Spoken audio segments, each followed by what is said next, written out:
ওরে বাবা, শোন, এখন হাতে মারা না, এখন ভাতে মারার সময়। এই যে কুমার তোকে কামড়টা বসিয়েছে, এতে কিন্তু আমাদের কাজ অনেকটা সহজ হয়ে গিয়েছে। কেন বল? কেন রে? কারণ বিজয় কুমারের ওপর প্রচন্ড রেগে আছে, আর এই সুযোগে, এই পরিস্থিতিতে তুই যদি কুমারের ওপর একটু দয়া দেখাস, একটু ওকে ওর সাথে ভালোবাসার নাটক করিস, তাহলে বিজয় কাটা ঘুড়ির মতো তোর পায়ে এসে শুধু লুটিয়েই পড়বে না, কুমারও কিন্তু তোর বশ মানবে। এটা আমি হলপ করে বলতে পারি। জেঠি, ও জেঠি, যেটা বললাম।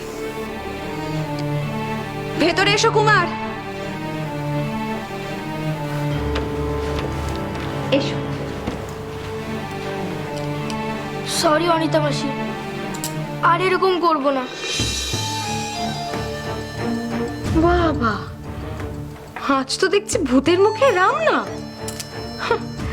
না, আজ কি হঠাৎ বিবেক জেগে উঠলো নাকি এর জন্য সরি বলতে এসছো? যখন এই কাজগুলো করো তখন তো কিছু মনে থাকে না। নিতা, কি হচ্ছেটা কি? কুমার একটা ছোট ছেলে, ও তো সরি বলেছে নাকি? কুমার, বাবা এরকম আর করবে না তো কখনো, বলো? আরে কাকে বোঝাচ্ছিস দিদি? ওকে বুঝিয়ে কোনো লাভ আছে কি? অসভ্যতাটা ওর রক্তে, ওর মা।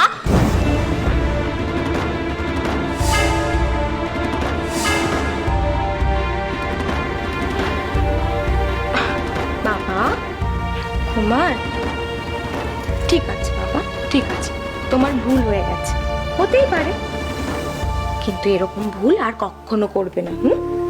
তোমায় মনে রাখতে হবে তুমি কোন পরিবারের ছেলে, কোন বাড়ির ছেলে। তোমাকে এরকম করলে মানায় বলো? তুমি আমার লক্ষ্মী বাবা না? আমি বেশ করেছি তোমাকে কামড়ে দিয়েছি। তুমি একটা পচা মাসি, রাধা মাসি ভালো মাসি। রাধা মাসি যেন আমার উপর রেগে না যায়, সেই জন্য আমি তোমাকে সরি বলতে এসেছিলাম। তাহলে আমার বয়ে গেছে তোমাকে সরি বলতে। তুমি একটা পচা মাসি। দিনকে দিন তোমার অসভ্যতমগুলো বেড়েই চলেছে।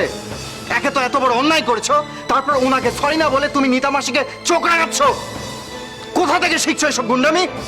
আমি তো অনিতা মাসিকে সরি বলতে এসেছিলাম, কিন্তু অনিতা মাসি তো মায়ের মাস। কুমার বাবা, এদিকে এসো, এসো আমার সাথে, এসো এসো। আসলে ঠাকুরপো, নিতা কুমারকে ভালো মন্দর ফারাকটা বোঝানোর চেষ্টা করছিল। কুমারের যা বয়স, তাতে তো ভালো কথা বললেও মন্দ লাগে, তাই না? আর এক নাগারে যদি কানের কাছে ইন্ধন চলে। কুমার বাবা, এসো। না, আমাকে ছেড়ে দাও, আমাকে ছবে না। কুমার!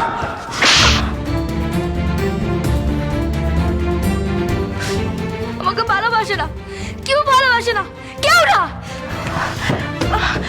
কুমার, কুমার, কুমার বাবা, কুমার। শরৎচন্দ্র চট্টোপাধ্যায়ের অনুরাধা, সোম থেকে শনি সন্ধ্যে 7:30টায়, আকাশ আটে।